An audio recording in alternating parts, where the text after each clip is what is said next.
भेदथी भरेली अनंत अनंत ना निक्षेपे व्याख्यानी छे सकल कारिणी हारिणी मोह तारिणी भवाब्धि चारिणी प्रमाणी छे उपमा आप्यानी जेने तमारा खवीते आपवाथी निज मति मापाई में मानी छे अहो राज चंद्र बाळ ख्याल नथी पाम जिनेश्वर तणी वाणी जाणी तेणे जाणी छे गुरुराज तणी जाणी तेणे जाणी अणमियुण सव सिद्धे जाणुत्तम खविद दीह संसारे दस दस दो दोय जिणे दस दो अणपेहणम वोच्छे ओ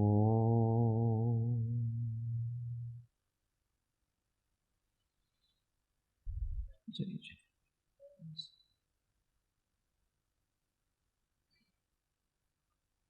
तत्व विचार श्रीमद् भगवत कुंद कुंदाचार्य विरचित श्री बारस अणुविका सत्शास्त्र बोधि दुर्लभ भावना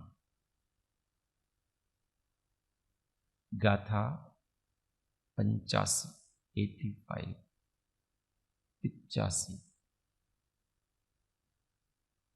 पृष्ठ संख्या 100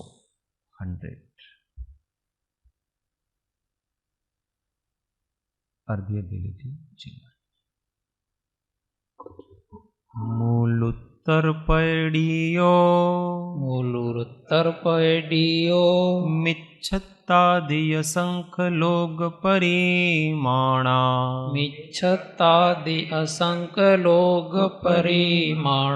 परदव्यम सगदव्यम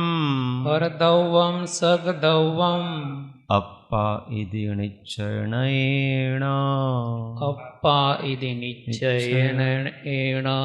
मूलुत्तर पैडियो मिच्छत्तादिय संख लोग परिमाणा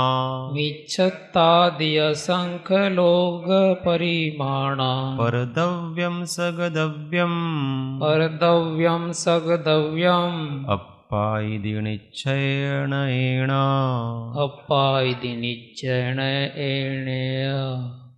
सौ साथ मूलुत्तर पैडियो मिच्छत्तादिय संख लोग परिमाणा परदव्यम सगदव्यम अप्पा इति निश्चयेन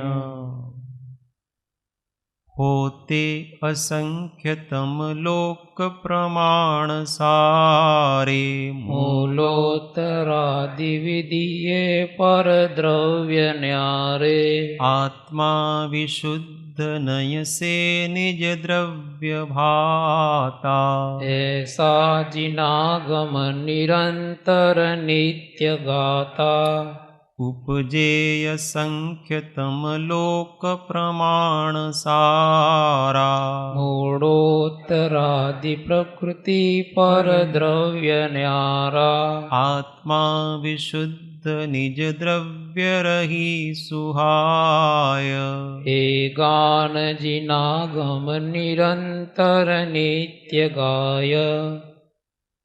अर्थ अशुद्ध निश्चय नय से कर्मों की जो मिथ्यात्वादी मूल प्रकृतियां व उत्तर प्रकृतियां गिनती में असंख्यात लोक के बराबर हैं, वे परद्रव्य हैं, अर्थात आत्मा से जुदी हैं और आत्मा निज द्रव्य है। बोधि दुर्लभ भावना की बात चल रही है, और किसकी बात कर रहे हैं ये? हमको लगेगा कि इसका कोई संबंध ही नहीं।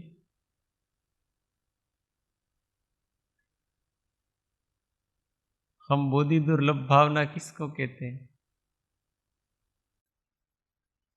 आजीव निगोथी निकल्यो पछी स्थावर पर्याय में आयो। वहां से दो इंद्रिय का मिलना बहुत कठिन है, वहां से पंचेंद्रिय बनना बहुत कठिन है, वहां से मन मिलना बहुत कठिन है, फिर वहां से मनुष्य होना बहुत कठिन है, फिर वहां से आर्य देश मिलना कठिन है, फिर आर्य धर्म मिलना कठिन है, उसमें वीतराग धर्म मिलना कठिन है, उसमें उस धर्म पे श्रद्धा होना कठिन है, और फिर सबसे कठिन उस धर्म का पालन करना है। ये सब हम दुर्लभताएं समझते हैं। इसमें से तो इन्होंने कुछ नहीं कहा, क्योंकि ये वास्तव में बताना चाहते हैं कि बोधि दुर्लभ, सबसे दुर्लभ क्या है? ये सब मिले। ये सब नहीं मिले क्या? वो मिले इसलिए तो हम यहां हैं अभी। और कितनी बार मिले? हमको मनुष्य भव कितनी बार मिला? वितराग देव का धर्म कितनी बार मिला? मिला कि नहीं मिला? परंतु बोध, मुख्य वस्तु क्या है? बोध, जो पहली गाथा में पहले कहा था, उसके अनुसंधान में कह रहे, यथार्थ वस्तु का बोध नहीं हुआ।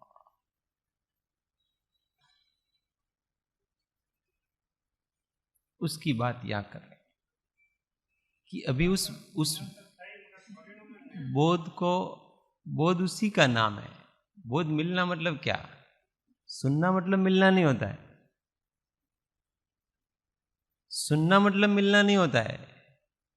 मिलना मतलब परिणमन होना, इसी का नाम मिलना है। सुनना तो हो, सुनना परद्रव्य है।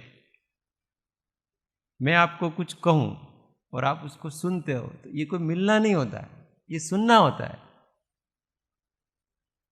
इसको मिलना नहीं कहते, इसको संयोग कहते हैं। संयोग मिलन नहीं होता है। मिलन हमेशा एक में हुआ करता है। मिलन कभी दो द्रव्यों का नहीं होता है, संयोग दो द्रव्यों का होता है। दो द्रव्यों का संयोग हो सकता है, मिलन नहीं हो सकता। ऐसी जगत में वस्तु व्यवस्था है। गुरु का संयोग हो सकता है, गुरु की वाणी का संयोग हो सकता है, पर बोध का मिलन होता है। और वो बोध होता है, वो कहां से आता है? वहां से नहीं आता है, वो यहां से आता है, क्योंकि ये बोध स्वरूप है।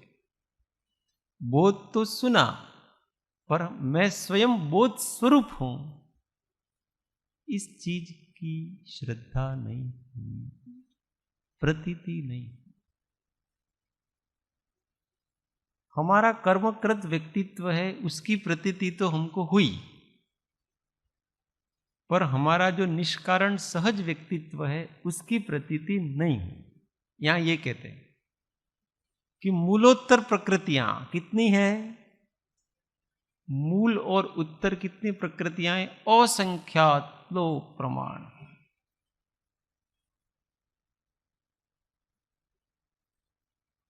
लोक प्रमाण कितना होता है पता है?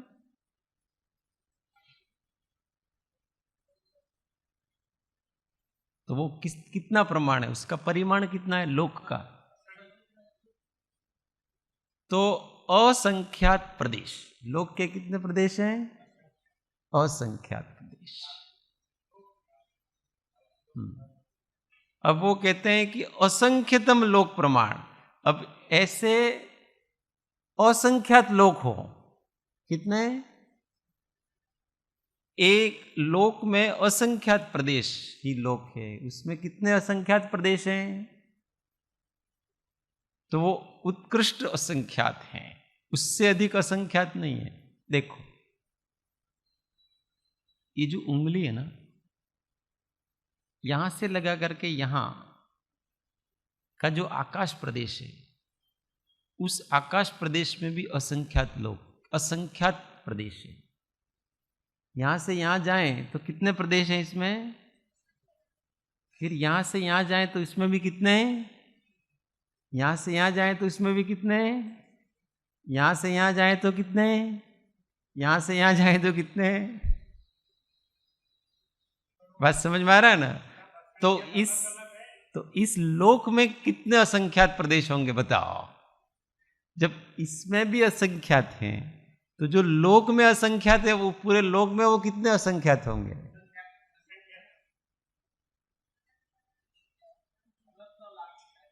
अनंत नहीं होते हैं, वो असंख्यात असंख्यात ही हैं। तो ऐसा सर्वोत्कृष्ट असंख्यात है। अब यहां कह रहे हैं कि अपने कर्म प्रकृतियां कितनी हैं? तो वो यूं कह रहे हैं कि असंख्यतम लोक प्रमाण,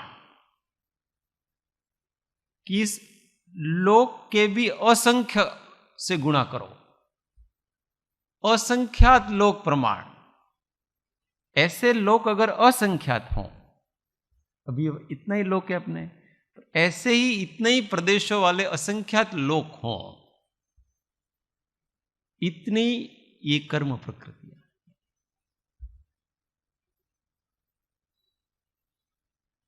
एक कर्म की मूल प्रकृतियां तो 8 हैं, और उत्तर प्रकृतियां 148, वो केवल हमारे जैसे मूड लोगों के लिए है, हमको समझाने के लिए इकट्ठा किया है। बाकी उसके भेद कितने हैं?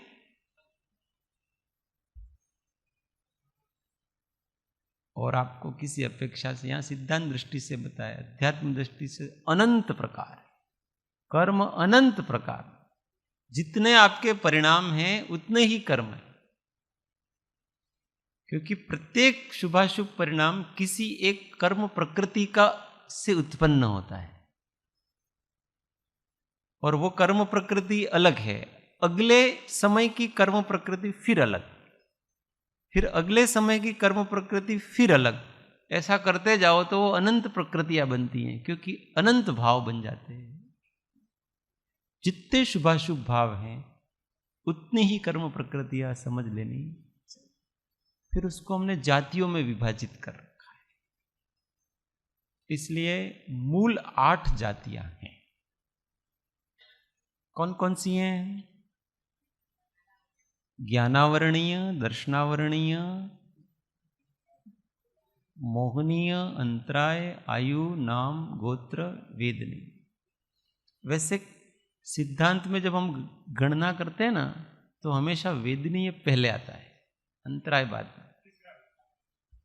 तो ज्ञानावरणीय, दर्शनावरणीय, वेदनीय, मोहनीय, आयु, नाम, गोत्र, अंतर। वेदनीय अघाती होते हुए भी उसको पहले लिया है, क्योंकि वो काम सारा घाती जैसा करता है अघाती, परंतु काम सारा घाती जैसा करता। साता असाता के पीछे वो करता क्या पता है? अपने स्वभाव को ढक देता है। और हम केवल साता असाता की अनुभूति करके रह जाते हैं, ज्ञाता की अनुभूति नहीं होती। ये इसका काम, वेदनीय का काम। वो वैसे मोहनीय के बल से करता है, पीछे उसके खड़ा है मोहनीय, पर वो कुछ नहीं करेगा। अभी संसार में जो जो अनुभव होंगे वो हमको कौन से अनुभव होंगे? साता असाता के। निरंतर हम सुख दुख का अनुभव कर रहे हैं। कर रहे कि नहीं कर रहे? और ये किसका विपाक है? वेदनी।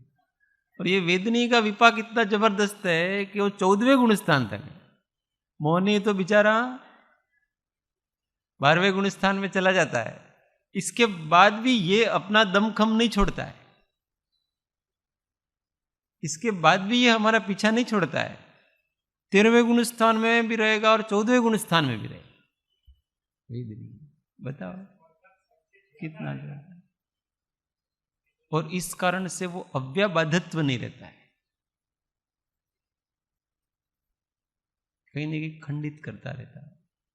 इसके लिए पंत्रांग 913 का जो लास्ट का स्टेंजा पढ़ना, उसमें बताया है कि जब तक ये जीव साता असाता का अनुभव उसको होगा, तब तक ये विपाक होगा, तब तक वो उसके अनुभव के बिना नहीं रह सकता। तो अपने को ऐसी दृष्टि डेवलप करना कि ये साता और असाता की अनुभूति है, उस अनुभूति से ऊपर होने की दृष्टि डेवलप करना। उस साता और असाता दोनों से परे है वो ज्ञाता का स्वरूप है, वो बोधि है, वो बोध है। उस ज्ञाता की जागृति वो बोध है, बाकी बोध नहीं है। मैं ज्ञाता हूं, इस प्रकार का जो बोध है ना, ये बोध असली। बोध का मतलब होता है जागृति।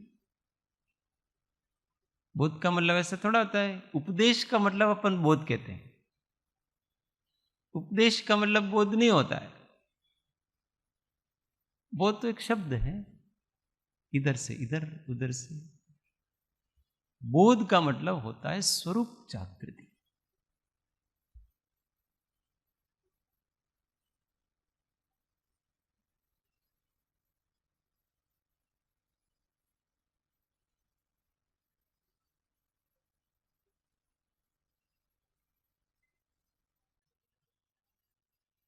शरीर है, कर्म भी है। कर्म भी दो प्रकार के, एक पौद्गलिक है, एक चेतन रूप है। जो पौद्गलिक कर्म है वो तो अलग ही है, उनकी तो हमको चिंता ही नहीं करनी। द्रव्य और भाव से कर्म दो प्रकार के। जो द्रव्य कर्म है उसका तो हमारे से कोई लेना देना ही नहीं। क्यों? क्योंकि जैसे हमारा इस शरीर से कोई लेना देना नहीं, ऐसे उन ज्ञानावरण आदि कर्मों से हमारा कोई लेना देना। हमारे लिए जो बाधक हैं वो बाधक केवल हमारे मिथ्यात्वादी जो भाव कर्म हैं वो बाधक है। हमारी लड़ाई उनसे, मिथ्यात्वादी जो द्रव्य कर्म है उससे नहीं। पर वो द्रव्य कर्म का विपाक पाकर के, बल पाकर के ये मिथ्यात्वादी भाव होते हैं। और उस मिथ्यात्वादी के पार आत्मा है। अगर हम उस मिथ्यात्व का अनुसंधान करेंगे, ज्ञानावरण से कौन सा भाव होता है? ज्ञानावरण कर्म के उदय से कौन सा भाव होता है? अज्ञान भाव होता है। अब ये अज्ञान भाव क्या है बताओ? अज्ञान भाव को मिथ्यात्व नहीं कह सकते। मिथ्यात्व अलग भाव है, अज्ञान अलग भाव है। ज्ञानावरण के उदय से होता है वो अज्ञान है,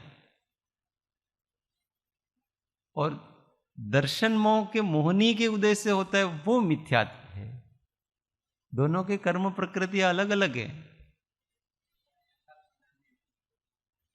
तो अज्ञान का मतलब तो ये होता है कि वस्तु का अभिज्ञान नहीं होने देना।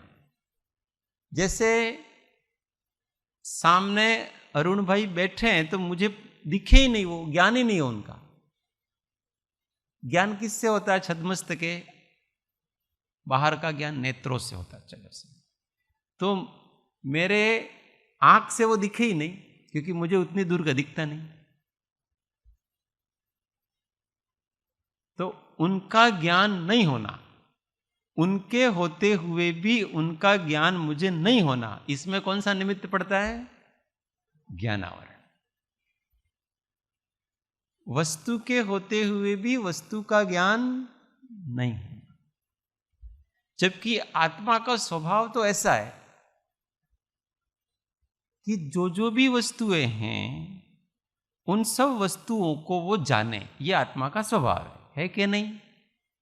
आत्मा में एक सर्वज्ञत्व नाम की शक्ति है, तो सब कुछ जानना उसका स्वभाव है। ज्ञान का यही स्वभाव है, वो सब कुछ जानता है। परंतु ज्ञानावरण के उदय से हम वस्तु होते हुए भी नहीं जान पाते हैं, लेकिन अभी हम यहां बैठे हैं, अभी सब अपने अपने घर पहुंच जाओ, देखो घर में कौन कौन है, तो हमको ज्ञान होगा? होगा कि नहीं होगा? होगा। बताओ जरा अरुण दादा, आपके घर में। अच्छा, आपकी मासी कहां बैठी है अभी? कल्पना नहीं, यहां ज्ञान की बात कर रहे हैं, यहां कल्पना की बात नहीं हो रही है। आपको क्या पता वो कहीं दूसरे सब्जी लेने गए हों? तो आप तो कल्पना से कह रहे हो बस। अनुमान नहीं कहते उसको, कल्पना कहते। हम जिसको अनुमान है वो कल्पना मात्र। अनुमान तो इसका नाम है कि जो परफेक्ट हो, परंतु किसी लक्षण के द्वारा, चिन्ह के द्वारा किया गया, उसको अनुमान कहते हैं। जैसे कहीं धुआं उठ रहा है,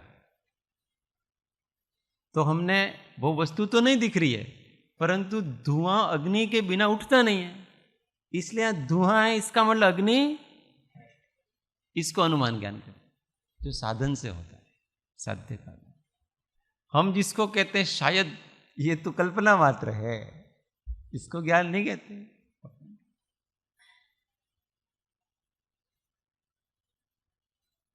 तो ये अज्ञान है, वो ज्ञान वस्तु का होने नहीं देता, ये ज्ञानावरण कर्म।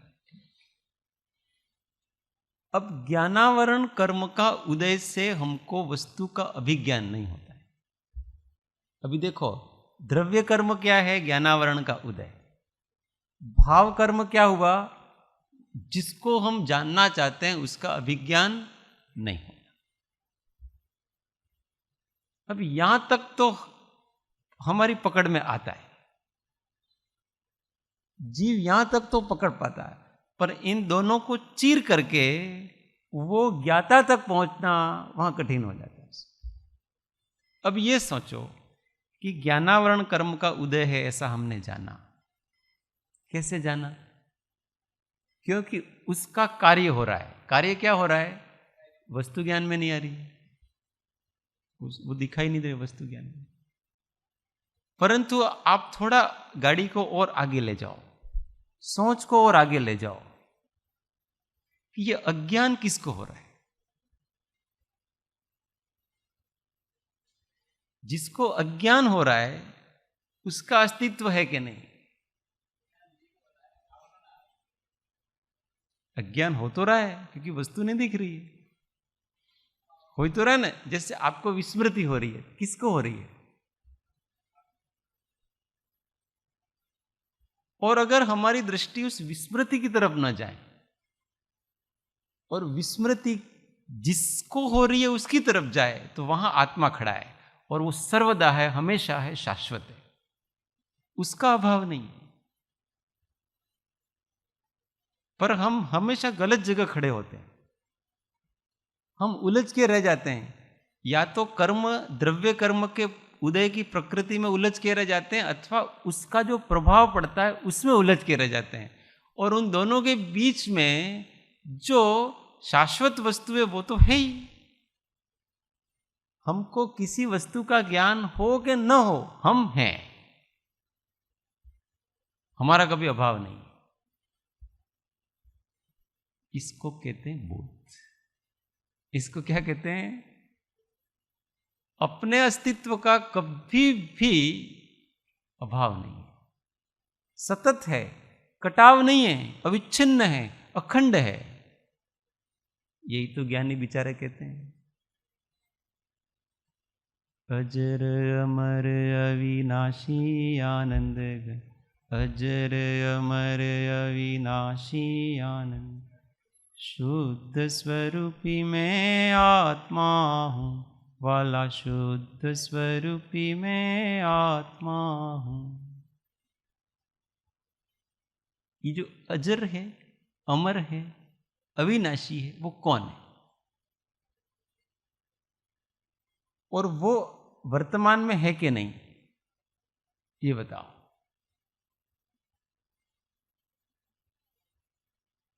जो वस्तु एक समय में नहीं होती है, वो वस्तु 3 समय में नहीं होती, और जो वस्तु एक समय में है, वो वस्तु तीनों समय में।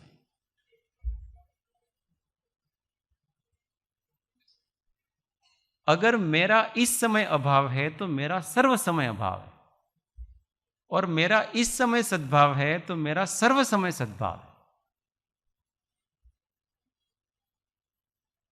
तो फिर हम किसकी खोज कर रहे हैं? किसकी खोज कर रहे हैं?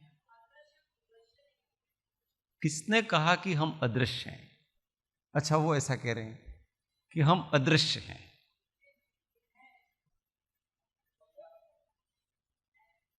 हम दृश्य किसको कहते हैं? जो आंख से दिखता है। अच्छा, वो प्रत्यक्ष है कि परोक्ष?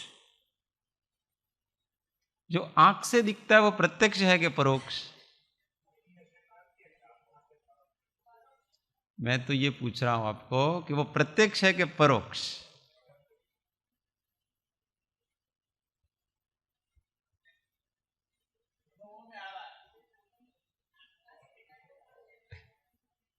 परोक्ष किसको कहते हैं, प्रत्यक्ष किसको कहते हैं?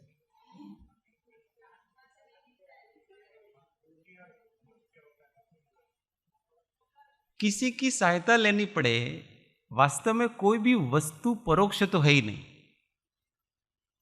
सभी प्रत्यक्ष हैं। परंतु हम परोक्ष किसको कहते हैं? कि जिसको जानने में किसी की सहायता लेनी पड़े और फिर उसका ज्ञान हो, तो उसको हम परोक्ष कहते हैं। वस्तु तो वही है, जानने वाला। मैं आपको जान रहा हूं तो मैं प्रत्यक्ष ही जान रहा हूं, क्योंकि जाना आंख ने नहीं। किसने जाना? ज्ञान ने जाना है। और ज्ञान तो जो है वो जानेगा, परंतु मुझे जानने में आंख की सहायता लेनी पड़ी, इसलिए कहेंगे कि ये मेरे परोक्ष ज्ञान। परंतु जब हम परोक्ष ज्ञान करते हैं, उस समय ज्ञाता परोक्ष है कि प्रत्यक्ष है? और हम कौन हैं? हम ज्ञाता हैं कि ज्ञेय हैं? तो प्रत्यक्ष ज्ञाता हुआ कि ज्ञेय हुआ? तो हम आत्मा को परोक्ष कैसे कैसे? ज्ञानी तो यूं कहते हैं आत्मा नित्य प्रत्यक्ष। ऐसा ही तो आत्मसिद्धि में कहा।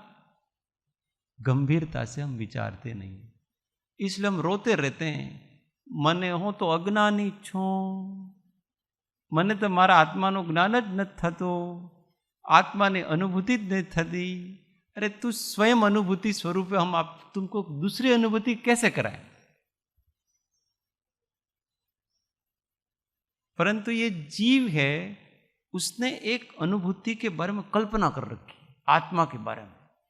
आत्मा ऐसा ऐसा होगा, काल्पनिक हो, कभी देखा नहीं, कभी अनुभव नहीं किया ऐसी वस्तु की, जबकि वो नित्य अनुभव है, उसको वो नहीं गिन रहा है। आत्मा की धारणा जब विशेष कर ली जाती है तो सामान्य पृष्ठभूमि में चला जाता है।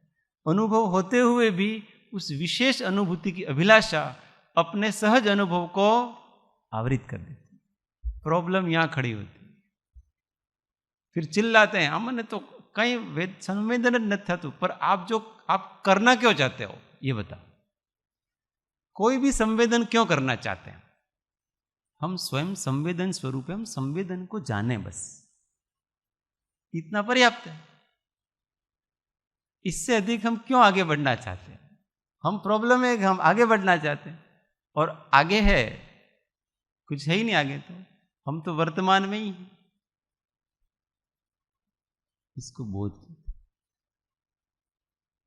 नित्य सनातन सहज निष्कारण शाश्वत सत्ता की जागृति,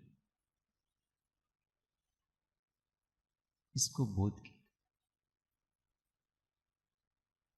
जीव उदय के अधीन होकर के इसका तो ज्ञान कर लेता है कि ये मेरा ये शरीर है, ये मेरे कर्म का उदय है, ये मुझे क्रोध आ रहा है, ये हो रहा, वहां तक जीव जाता है, शरीर तक और मन तक जाता है, पर उसमें उलझ जाता है। उसके पार जो उसको प्रकाशित करती है, शरीर है वैसा किसने जाना? मन को कौन प्रकाशित कर रहा है? आत्मा के बिना मन का प्रकाश नहीं हो सकता। ये मेरे को अच्छा लग रहा है, ये मेरे को बुरा लग रहा है, ऐसा कोई अनुभव करने वाला नहीं हो तो कैसे पता पड़ेगा? ये संकल्प विकल्प आत्मा नहीं हो तो कैसे होगा? तो संकल्प विकल्पों को जो प्रकाशित करता है, रागादि को जो प्रकाशित करता है, शरीर आदि को जो प्रकाशित करता है, वो प्रकाश है, वो हम हैं। ये सब वस्तुएं हम नहीं हैं। वेदना हुई तो वेदना को जो प्रकाशित कर रहा है वो प्रकाश में हूं, वेदना में नहीं हूं। पर हम उलझ के कहां रह जाते हैं? वेदना में। प्रकाश की तरफ हमारा ध्यान नहीं जाता है। हम तो नित्य प्रकाश, चैतन्य प्रकाश है। कभी इन शब्दों पर बहुत गहराई से विचार करके देखें और फिर कहना कि हम अज्ञानी हैं, कह ही नहीं सकते। आप हाजरा हजूर है। हाँ,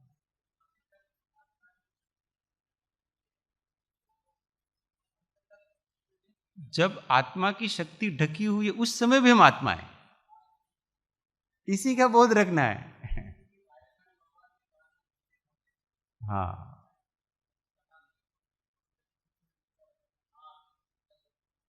जिस समय उनके आ शब्द निकला था उस समय भी वो चैतन्य रूपी थे। समय बोध इसका करना है हमको। हम क्यों उलझ जाते हैं उसमें? इन सब मूल और उत्तर प्रकृतियों में क्यों, शुद्ध और अशुद्ध में क्यों उलझते हैं अपन? जो शुद्ध को भी जानता है और अशुद्ध को भी जानता है, वैसा सनातन चैतन्य प्रकाश है वो में। समझ में आ रहा है? वो आह जो निकली उसके जो ज्ञाता है वो महावीर है, आह नहीं है वो। आह उनका विपाक है, कर्म का विपाक है। कहां किसका प्रभुत्व होता है? हम ज्ञान ज्ञाता को भूल जाते हैं, इसलिए उसमय हो जाते हैं। बस सीधी सी बात है। उसका प्रभाव ज्यादा पड़ गया अपने, और वो किसने? हमने अपने अज्ञान से, अपनी अजागृति से, हमारे प्रमाद से किया। हम कहते हैं कि कर्म का हमारे ऊपर बड़ा प्रभाव पड़ रहा है। कर्म का प्रभाव, बेचारा वो कहां प्रभाव डाल रहा है बताओ? हम प्रमादी हैं। वो तो हमेशा अपना काम कर रहा है, पर हम अपना नहीं करते। हमारा काम क्या है? शांत रहना। हर एक उदय को, हर एक परिस्थिति को शांत ज्ञान भाव से जानना, ये हमारा काम, कर्म का काम, कर्म का काम। अब हम अपना काम छोड़ देते हैं, वो फिर नाटक ज्यादा दिखाता है।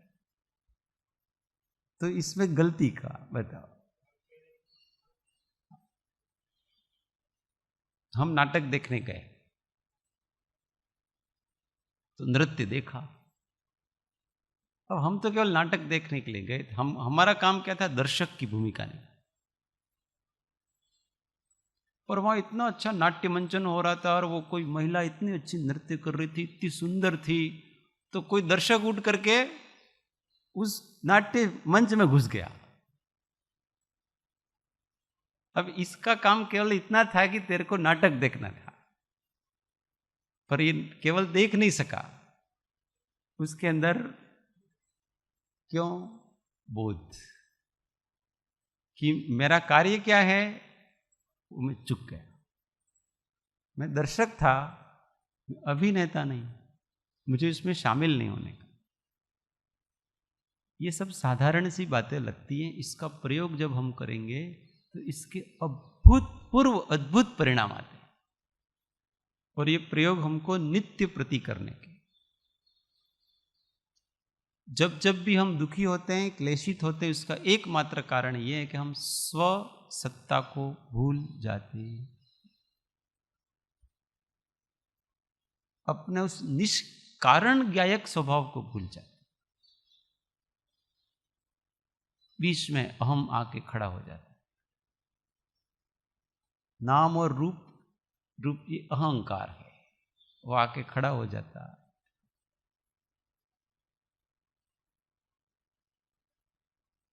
ये जागृति का नाम है। अभी मिथ्यात्व कर्म का उदय है, ठीक। वो उदय क्या कराता है?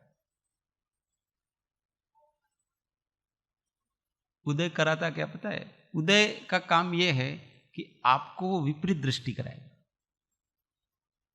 ये उसका काम। सांप को या रस्सी को सांप मनवाता है, ये इसका काम। ये उसकी अपनी योग्यता है, अपनी उसकी शक्ति। जैसे विष की शक्ति होती है ना, शरीर को निष्प्राण कर, ये इसकी शक्ति। परंतु कोई दृढ़ व्यक्तित्व हो तो विष का प्रभाव नहीं पड़ता इसमें। आप जागृत रहो, ढीले मत पड़ो, विष का प्रभाव नहीं पड़ेगा। उसी प्रकार से मिथ्यात्व कर्म का ऐसा स्वभाव है कि वो अपने को विपरीत दृष्टि करा सकता है, ये इसके अंदर संभावनाएं हैं। परंतु विपरीत दृष्टि करनी के नहीं करनी, ये अपनी जागृति और अजागृति के ऊपर डिपेंड है। यहां ही जीव की स्वतंत्रता है। लोग समझते हैं कि कर्म के उदय के समय में जीव स्वतंत्र नहीं है, ये गलत बात है। क्योंकि समस्त प्रकार के कर्मों की संवर निर्जरा कर्म के उदय के समय ही तो हो रही है। अच्छा, कर्म की निर्जरा हम कैसे करते हैं? आत्मा का अनुभव कैसे करते हैं?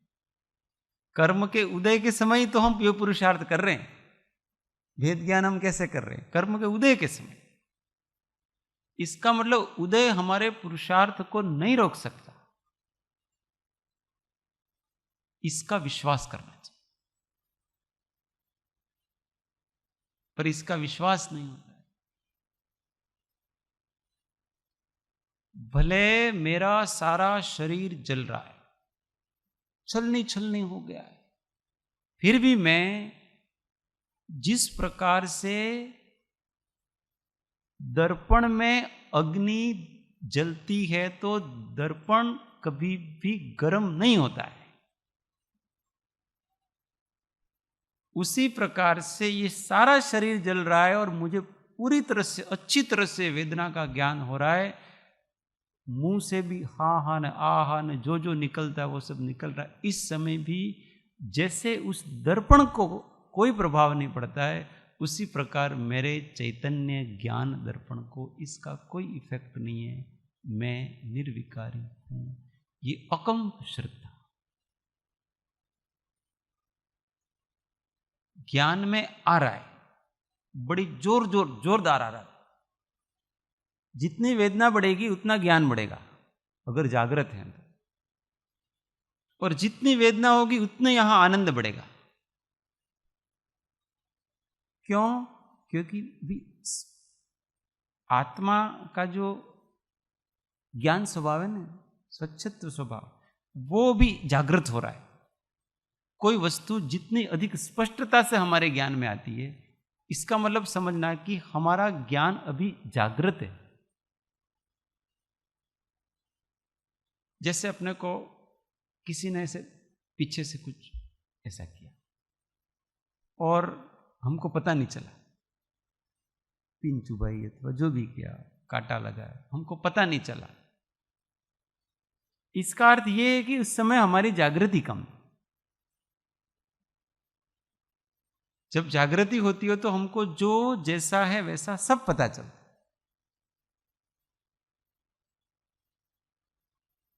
इसलिए जब किसी कर्म का उदय हमको पता पड़ता है तो ये अच्छी बात है, गलत बात नहीं है। इसको हम विघ्न न समझें।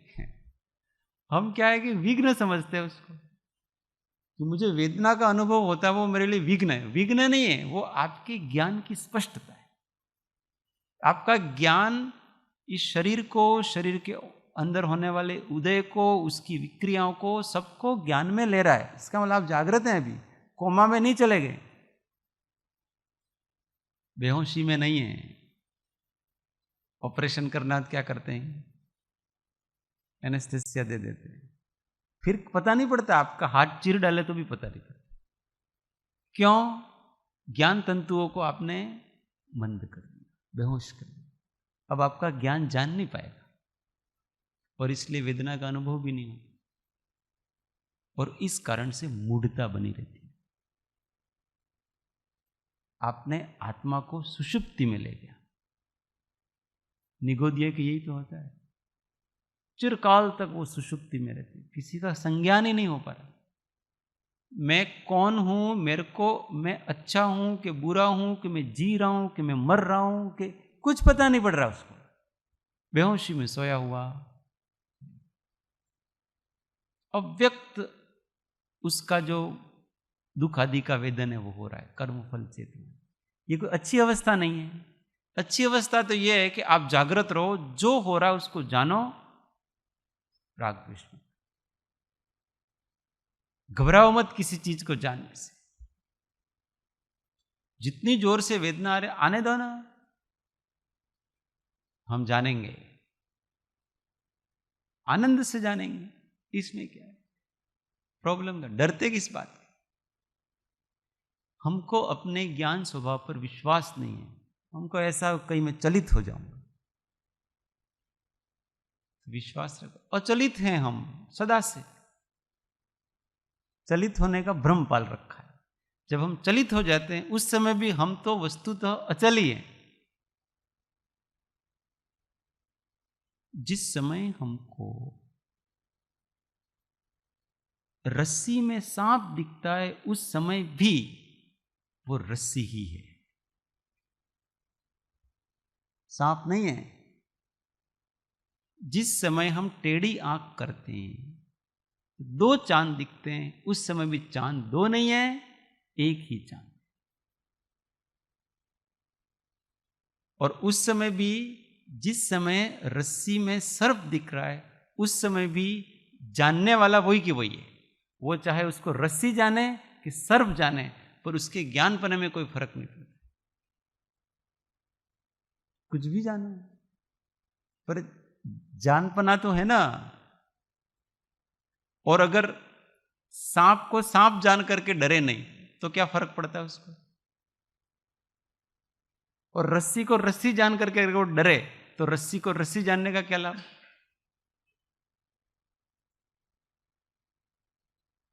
समझ में आ रहा है?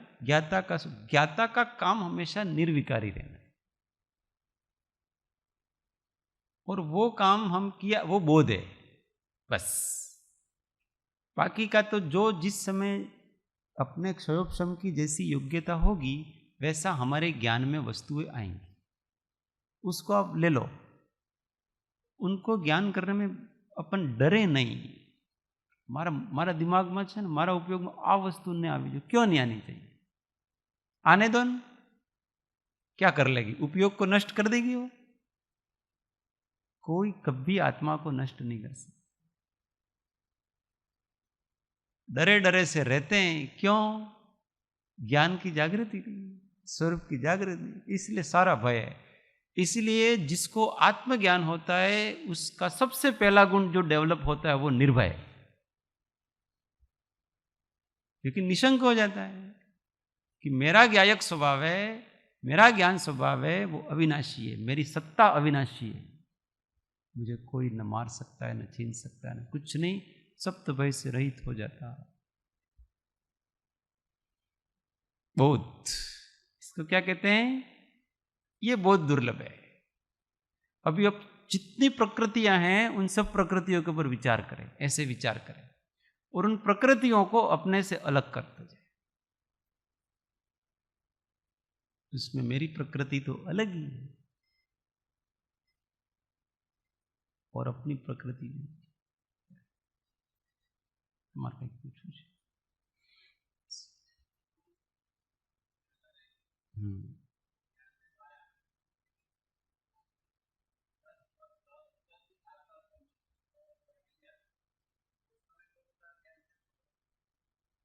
नहीं, दर्द का अनुभव हो रहा था, अच्छी बात है ना। उन्होंने कहा कि पीछे आपको किसी ने पिन चुभोई और हमको ज्ञान हुआ, बहुत अच्छी बात है। दर्द का अनुभव हुआ, बहुत अच्छी बात है। बस आप दर्द मेरा है ऐसा क्यों मानते हो? मैं उसका ज्ञाता हूं। दर्द को जानो।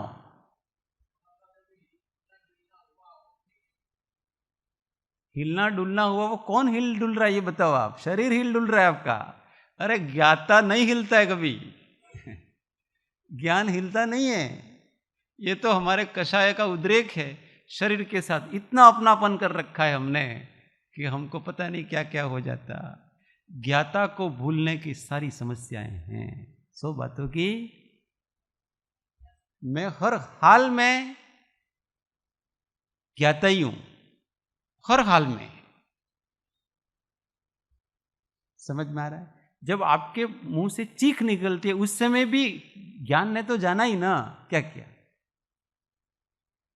आप ही कहते हो कि મને છે ને રડવું આવી ગયું, चीख निकल गई मेरे मुंह से, तो वो किसने जाना बताओ? आप नहीं होते तो ऐसा कौन जानता है कि मेरे से चीख निकल गई, मेरे को दर्द है। इसलिए प्रॉब्लम क्या है कि हम वो जो आप है ना, वो मैं हूं ना, उसी का विस्मरण है। बाकी सबका स्मरण रहता है कि मेरे को उस समय इतना दर्द हुआ, इतना दर्द हुआ, पर जानने वाला वो भी तो उस समय था, इसलिए तो हम कह पा रहे हैं। पर उसका विश्वास नहीं हो रहा, बोध नहीं। अपने ज्ञान स्वभाव का निश्चय करना चाहिए और तब सब समस्याओं का हल निकल जाए, कोई समस्या ही नहीं रहेगी। तब ज्ञानियों के वचनों का हमको आत्म साक्षात्कार होगा। सर्व क्लेश અને सर्व दुखથી मुक्त થવાનો उपाय एक आत्मज्ञान है। अब तब साक्षात्कार होगा। ये अनुभूति होने पर ये प्रयोग करेंगे और हमारी अनुभूतियां बढ़ेगी, तब पता लगे वास्तव में बात सही है कि कहीं भी मैं क्लेश में पड़ता हूं तो मैं अपने आप को भूल जाता हूं, इसलिए क्लेश में पड़ता। कभी मैं क्रोध के चक्कर में आ जाता हूं, कभी मान के चक्कर में आ जाता हूं, कभी माया के चक्कर में आ जाता हूं, कभी लोभ के चक्कर में आ जाता हूं, कभी मिथ्यात्व के चक्कर में आ जाता हूं। ये चक्कर क्या है? बस चक्कर ये है कि इन सब का बाप है ना, उसको हम भूल जाते हैं, तो बेटों के चक्कर में आ गए। इन सब का बाप आत्मा, ये निकले कहां से? क्रोध कहां से निकला? मान कहां से निकला? जहां से निकलता है ना, वो असली वस्तु। तरंग याद है, समुद्र को भूल चुके,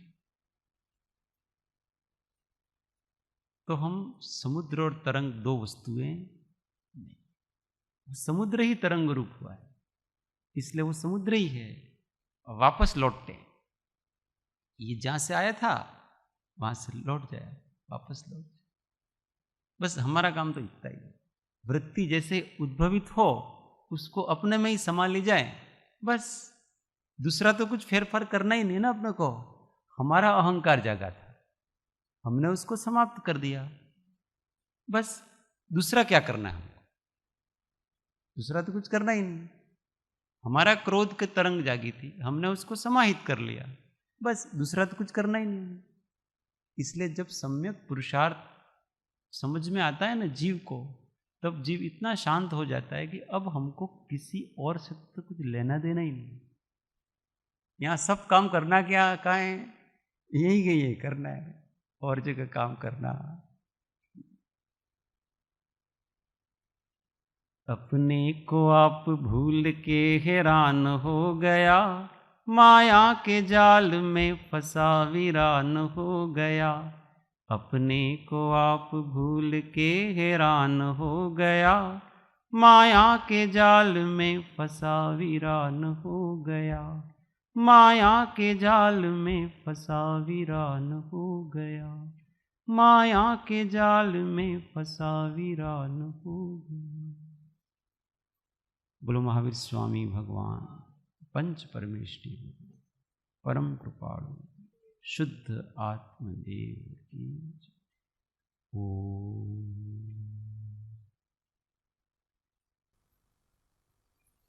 जय। जय श्री कृष्ण।